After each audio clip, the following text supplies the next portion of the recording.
isimada uqaasha reer C ayaa dulmiga naga galay walaalkay 4 bilood ayuu meydkiisii ama lafihiisii uu aan la aasin oo waa la dilay oo uu halgamayay oo uu ku dhintay SSC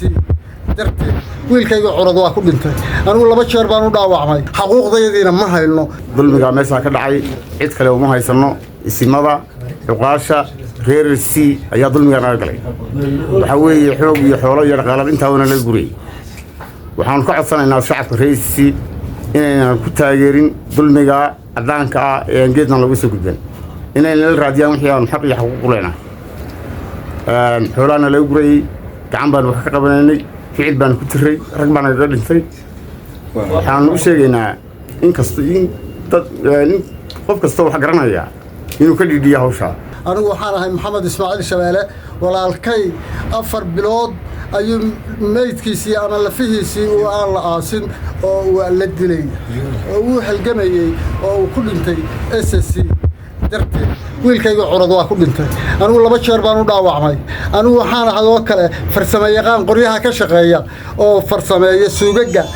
dhaashikayaasha kuwa yaryar kuwa dhexe kuwa waaweyn xaquuqdaydina ma hayno sidaa darteed waxaan ka codsanaynaa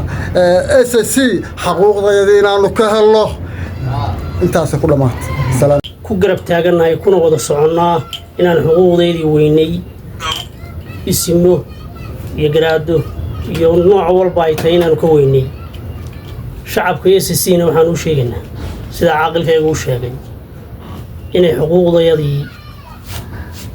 la raadiyaan oo nolol doonaan haddii raalli ka yihiin dee barta isimadu maraan u maymarayn aad iyo aad waxaan ugu rajaweynaa inaanu ka helno SSC wasiirkii aanu ku lahayn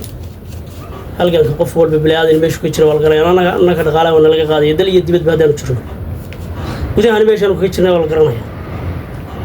aad iyo aad waxaan ugu boorinayaa inaan xuquuqdii iyo xaqii aanu ku lahayn SSC